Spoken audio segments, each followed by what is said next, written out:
On this Wednesday night, foreign funds and claims of meddling. The Toronto businessman at the center of Chinese interference allegations. The Chinese government aims to export its ideology. A Global News exclusive. China's president confronts Canada's prime minister. That's not appropriate. What that was all about, and Trudeau's response. The investigation into the missile that struck Poland, why NATO says it appears it was not a deliberate attack. And to the moon. The potential giant leap for lunar exploration.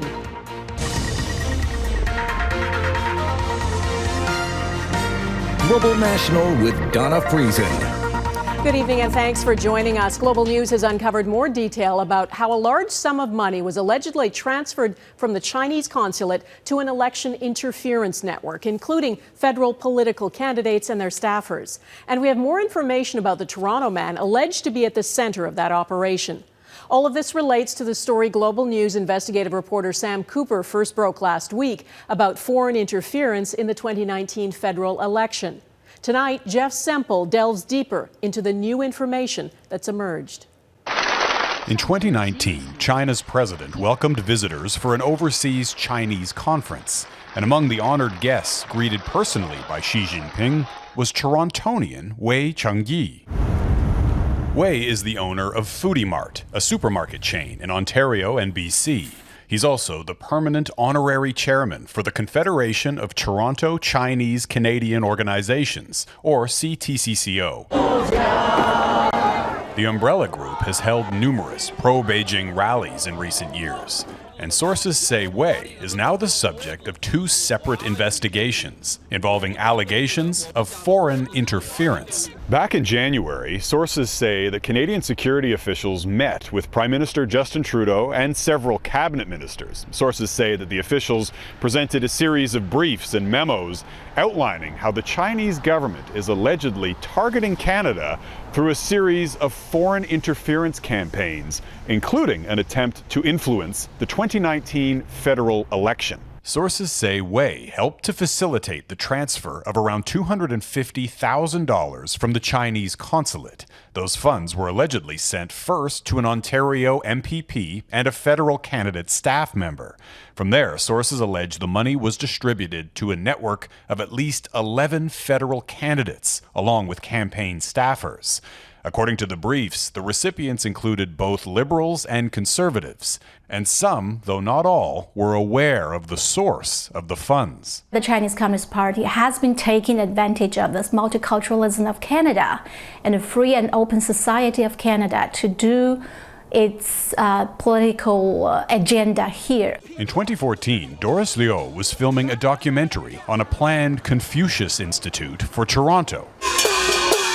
The proposal sparked protests from the Chinese community over fears the Chinese cultural program is a propaganda tool for Beijing. So this is Mr. Wei Changyi. Wei and the CTCCO were involved in a counter-protest to support the Confucius Institute.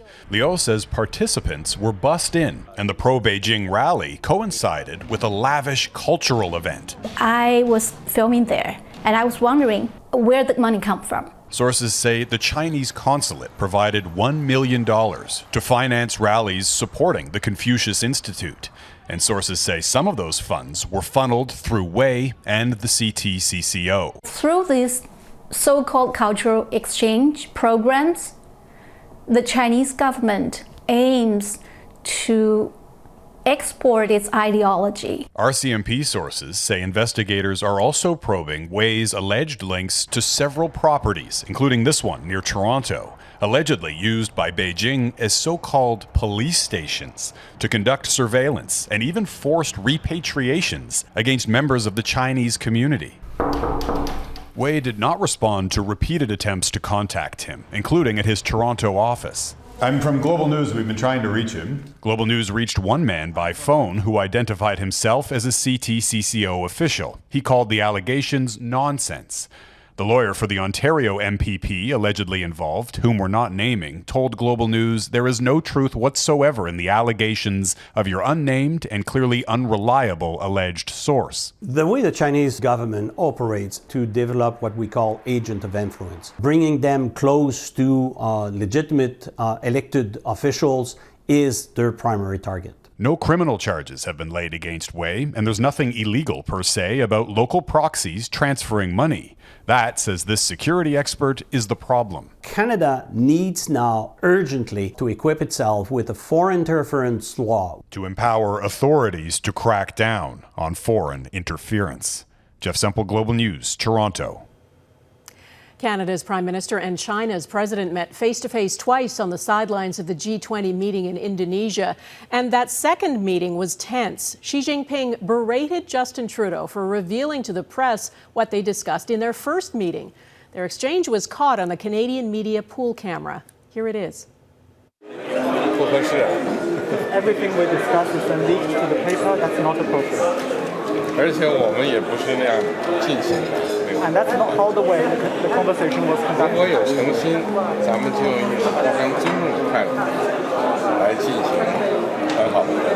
If there is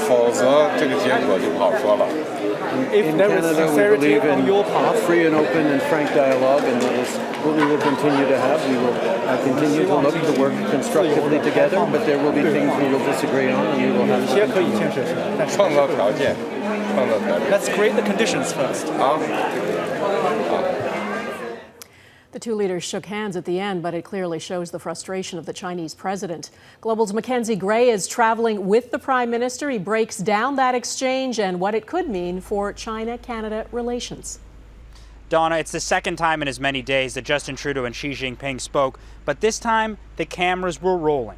Canadian media captured the confrontation between the two leaders. Xi clearly annoyed that Justin Trudeau's office shared details of their last conversation. That's not the way the conversation was conducted. The Chinese president kept going, this time telling Trudeau, if otherwise it's hard to say what will happen. But before that veiled threat could be translated, Trudeau fired back. If there is sincerity on your part, free and open and frank dialogue. While Trudeau talked, Xi looked away, not making eye contact. A handshake and a smile with Xi before walking away. Trudeau gives a quick word to his chief of staff as Katie Telford watches on. I won't shy away from being open with Canadians, even as we discuss important and sometimes delicate subjects. At the heart of Xi's complaint, a senior government source telling reporters yesterday that Trudeau and Xi had a 10-minute conversation about Ukraine, North Korea, and Chinese interference. Global News first reported that China allegedly spent nearly $250,000 to fund 11 different candidates in the 2019 election. Today, Trudeau wouldn't say if what he brought up with Xi was the alleged election interference. I raised the issue of interference with our citizens and expressed that it's important that we continue to have dialogue about that. But it was the dialogue that Xi expressed that had some experts concerned. 不用说了 is essentially or else. And so, that is a kind of phrase that, say, a mafia thug might say to someone to intimidate them.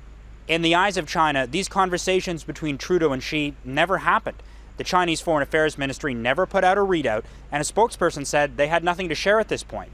That's in stark contrast to Canada's allies like the US, Australia, and France, who all got official sit-downs with Xi Jinping, Donna. All right. Mackenzie Gray in Bali, Indonesia. Thank you. The Canadian Border Services Agency says it's received death threats against Prime Minister Justin Trudeau during the so-called Freedom Convoy protests in February. The threats, including that the Prime Minister should be hanged, came to light during testimony today at the Emergencies Act inquiry. During cross-examination of the former head of the CBSA, government lawyers revealed the threats were received via the CBSA website. The missile that landed in Poland dominated the final hours of the G20 meeting. An emergency meeting was convened of leaders from G7 and NATO countries. There were a few tense hours, fears the war in Ukraine might be spilling over into neighboring countries. Today, NATO's Secretary General Jens Stoltenberg said it does not appear it was a deliberate attack. Based on what we so far know, this is most likely Ukrainian air defense systems or missiles. But again, this is not Ukraine's fault. What exactly happened and who is responsible is still being investigated, and NATO countries, including Canada, are supporting that investigation. Crystal Gamansing reports. The fear of being next haunts those near the explosion site. In Peshawar, local and international investigators are on a fact-finding mission, searching for missile fragments on the Polish side of the Ukrainian border. Poland's president gathered his colleagues to discuss preliminary findings, saying unequivocally what happened in the tiny farming village was not an intentional attack. Ukrainian air defense were firing missiles in various directions, and there is a high chance that unfortunately one of those missiles fell on Polish territory. After the strike Tuesday, which killed 2 people, Polish officials revealed the missile appeared to be Russian-made. Ukraine has Russian weapons in its arsenal, but Vladimir Zelensky says based on his Air Force commander's information, he does not believe it was his country's missile that impacted Poland.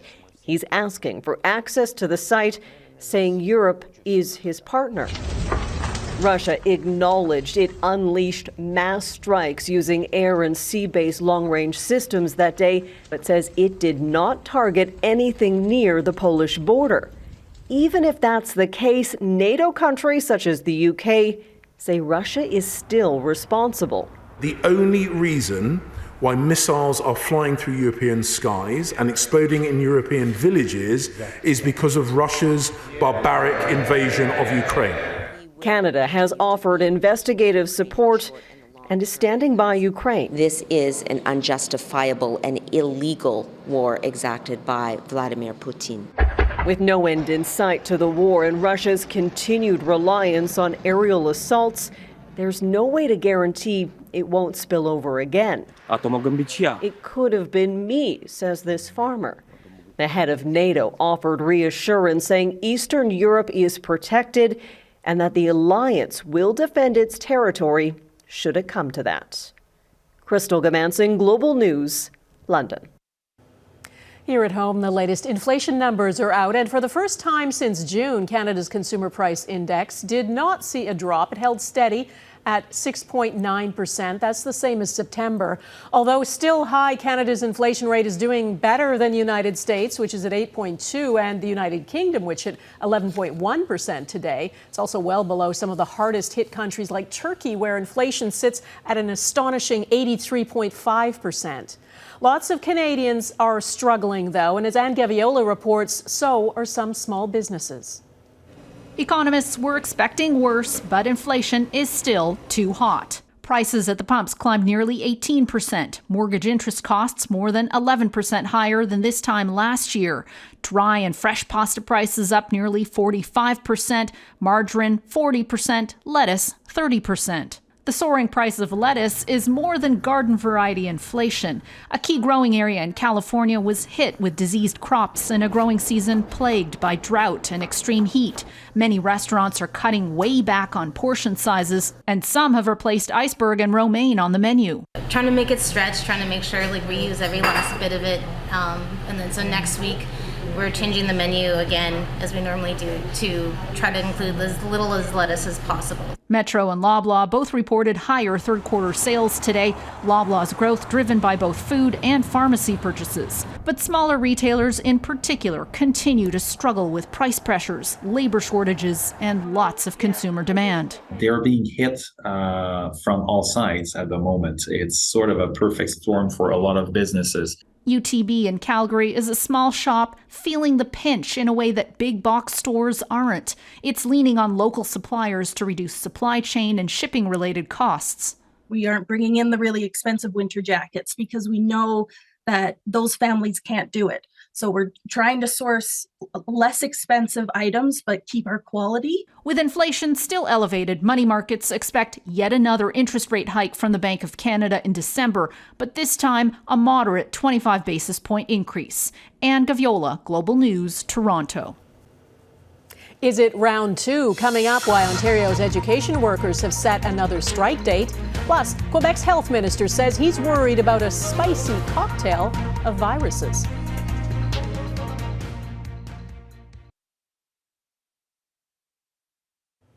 More than 50,000 education workers in Ontario are poised to walk off the job again. They filed another strike notice.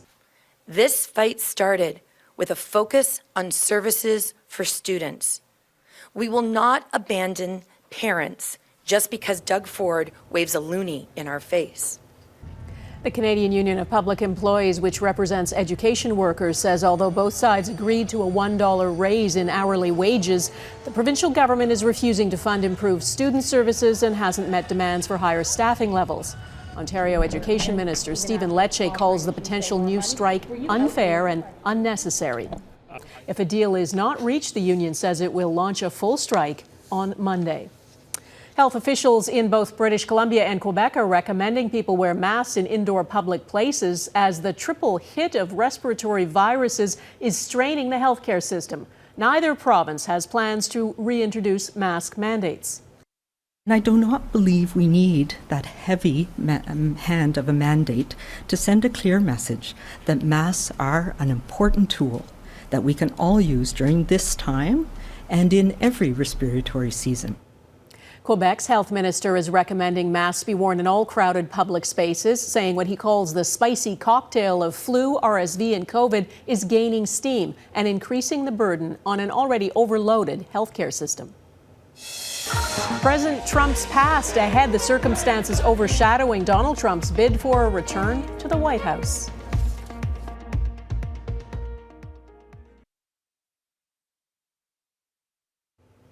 In the U.S., media outlets are projecting that Republicans have gained control of the House of Representatives from Democrats, flipping seats in key battleground districts in the midterm elections.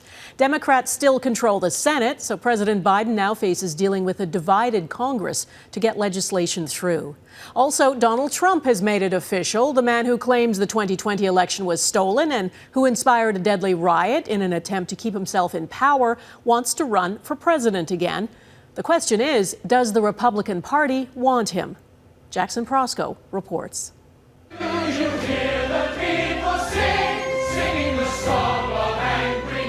Defeated, twice impeached, and perhaps soon to be indicted, Donald Trump is back, campaigning as a self-anointed savior. In order to make America great and glorious again, I am tonight announcing my candidacy for President of the United States. His last campaign ended in lies and a violent attempt to cling to power. This time, the former president is desperate and aggrieved. And I'm a victim, I will tell you. I'm a victim. Trump's great comeback launched from the same resort where the FBI recovered hundreds of highly classified documents, just days after Republicans suffered their worst electoral results in decades at the hands of Trump's MAGA candidates. I didn't need this. I had a very nice, easy life. This is something I didn't need. Increasingly, Republicans feel the same way. Fox News cut away from the speech. Now we're going to go back to former President Trump when news warrants. While the once Trump-friendly New York Post buried the news under the headline, Florida man makes announcement. This is just too much drama and too much problems. It certainly is the most wounded Donald Trump has been. He rode into his first campaign on a wave of hype and reality TV stardom. Trump 2.0 is built around a damaged former president, fending off potential Republican challengers and multiple criminal probes, though prosecutors are unlikely to be deterred. This will not be my campaign. This will be our campaign altogether. Though Trump is not to be underestimated, he now has to weather an unprecedented 2 years of campaigning. The road back to the White House has never looked longer. Jackson Prosco, Global News, Washington. To the moon and back next, NASA's latest mission and what it means for humanity and space exploration.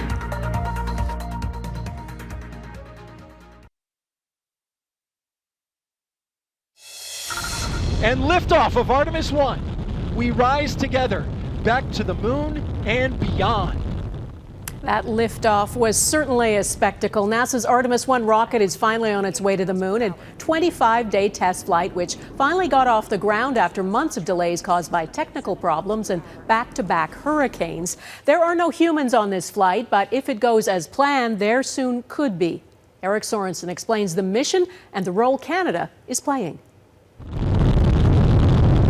The most powerful rocket ever built is on its way. You're looking at 1.8 million pounds of maximum thrust. It will take a week for Artemis I to get to the moon. It will zoom around the far side, flying just 100 kilometers above the surface.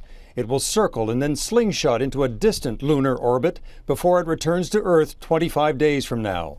After weeks of delays from hurricanes and hydrogen leaks, NASA is finally putting Artemis, without a crew, through an arduous test drive to ensure it'll be safe for astronauts. We are stressing it and testing it in ways that we will not do to a rocket that has a human crew on it. 60 years ago, the first astronauts scarcely knew what to expect from space travel. Every step was a breakthrough, the risks were enormous, and there were tragedies. The technology, primitive by today's standards, computing power inferior to what's in your iPhone. And yet, tower cleared. In July 1969, humans would fly to the moon and walk on it. Here, men from the planet Earth, first step foot upon the moon. Now we are going back to live and work on the moon and eventually on Mars. And this time, Canada will be a crucial part of it. The next generation Canadarm, the high-tech jack-of-all-trades tool, will help build and maintain an orbiting space station. So it will have some autonomy, a lot more advanced capabilities to do science, to move payloads, install payloads around the Lunar Gateway Station. Eventually, a lunar base will be established. We're really hoping that it will lay the foundations for a sustainable human and robotic exploration of the moon in the future. Because of this country's contributions, one of 4 Canadian astronauts will be chosen to fly on the next mission, Artemis II, in 2024. Canada will be only the second country in the world to have an astronaut fly around the moon. This is quite important, and it speaks about our leadership in space. Artemis I is scheduled to splash down in the Pacific December 11th, starting a new era for a new generation bound for the moon. Eric Sorensen, Global News, Ottawa. And that is Global National for this Wednesday. I'm Donna Friesen. Tonight's Your Canada is near Burleigh Falls, Ontario. Thanks for watching. Hope to see you here again tomorrow. Bye-bye.